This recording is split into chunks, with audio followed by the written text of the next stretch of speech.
আসসালামু আলাইকুম ভিউয়ার্স, কেমন আছেন? আশা করি সবাই ভালো আছেন। আমিও ভালো আছি। নতুন একটা ভিডিওতে আপনাদের সবাইকে স্বাগতম। মূলত আজকের যে ভিডিও কনটেন্টটি তৈরি করতে যাচ্ছি অত্যন্ত গুরুত্বপূর্ণ, কেননা ইলেকট্রনিক্স ডাই যে ভিডিও কনটেন্টগুলো তৈরি করে শুধুমাত্র আপনাদেরকে শেখানোর উদ্দেশ্যে মূলত এই ভিডিও কনটেন্টগুলো তৈরি করা হয়। তেমনই আজকে যে বিষয়টা আমি যে টপিকটা বেছে নিয়েছি আমাদের প্রত্যেকজনেরই এটি কিন্তু প্রয়োজন হয়। সেটা কি? Mobile network.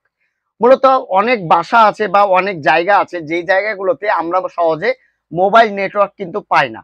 ধরেন সাপোজ ঘরের ভিতর যাচ্ছি, ঘরের ভিতরে পাচ্ছে না, বাইরে যাচ্ছি, অনেক দূরে যাচ্ছি, তখন পাচ্ছি। এরকম কিন্তু হয়। অনেক জায়গায় হয় কিন্তু, তাই না? তো এই জায়গাগুলো থেকে বাঁচার উপায় কি? বা ওই জায়গাতে যে জায়গাতে আমরা মোবাইল নেটওয়ার্কটা পাচ্ছি না বা ইন্টারনেটটা পাচ্ছি না, এই জায়গাতে আমরা কি কোনো একটা এন্টিনার ব্যবহার করতে পারি? হ্যাঁ, আপনি একটা এন্টিনার ব্যবহার করতে পারেন। একটা যদি ভালো মানের এন্টিনার মোবাইল নেটওয়ার্ক এন্টিনার কিনতে গেলে প্রচুর টাকা দাম হয়।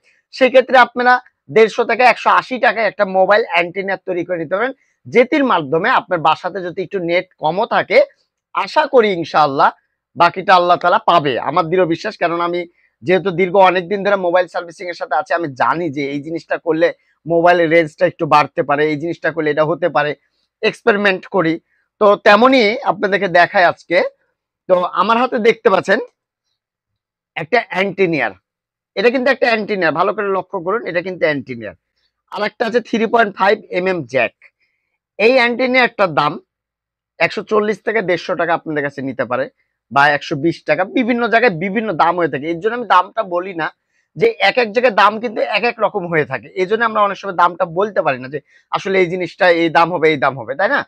এটা নিব, একটা অ্যান্টিনিয়ার নিব, এটা বললেই হবে মোবাইল অ্যান্টিনিয়ার বা স্মার্ট যে টিভি আছে, এলইডি স্মার্ট টিভি।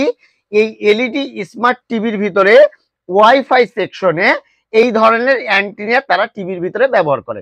আপনারা যারা এলইডি টিভি স্মার্ট টিভি খুলেন তারা কিন্তু অনেকেই জানেন যে এই ধরনের অ্যান্টিনার গুলো সে এলইডি টিভির ভিতরে ইনস্টল করা থাকে। এখন এলইডি টিভির ভিতরে এই অ্যান্টিনার গুলো কিসের জন্য ইনস্টল করে? ওয়াইফাই। ওয়াইফাই ব্লুটুথ কানেক্ট করার জন্য। আপনারা খেয়াল করে দিবেন প্রত্যেকটা বাটন ফোন, আমি আপনাদেরকে দেখা যে বাটন ফোন খুললেই একটা একটু যারা তার দেখতে পারবেন অ্যান্টিনার হিসাবে তার কাজ করছে। কিসের জন্য তারটা দেয়? ওটা হয় এফএমটা ভালো মতন ক্যাচ করার জন্য বা ব্লুটুথটা ভালো মতন কাজ করার জন্য এই তারগুলো ব্যবহার করে। তেমনই এলইডি টিভির ভিতরে এই ধরনের অ্যান্টিনার গুলো ব্যবহার করা হয়।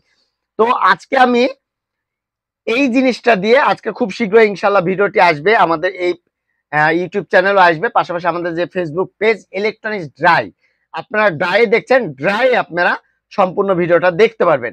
তো আমি ইনশাল্লাহ এই যে দুইটা নিয়েছি, এই দুইটা দিয়ে আমি ইনশাল্লাহ ভিডিও ইনশাল্লাহ খুব শীঘ্রই আপলোড করব। আজকে ভিডিও করব, আজকে ইনশাল্লাহ আমাদের এই পেজেও আপলোড হবে, সবগুলোতে ইনশাল্লাহ হবে। আপনারা দেখবেন এটা 100% আশা করি দৃঢ় বিশ্বাস কাজ হবে। কি করে কাজ হবে প্র্যাকটিক্যালি ডিটেইলস দেখাই দেব, আসলে কাজ হবে না ফেক, এভরিথিং। তো ভিউয়ার্স আজকে এই পর্যন্ত, আবার আগামীতে কোনো নতুন ভিডিও দেখার আমন্ত্রণ রইল। আসসালামু আলাইকুম, সবাই ভালো থাকবেন, সুস্থ থাকবেন। ধন্যবাদ সবাইকে।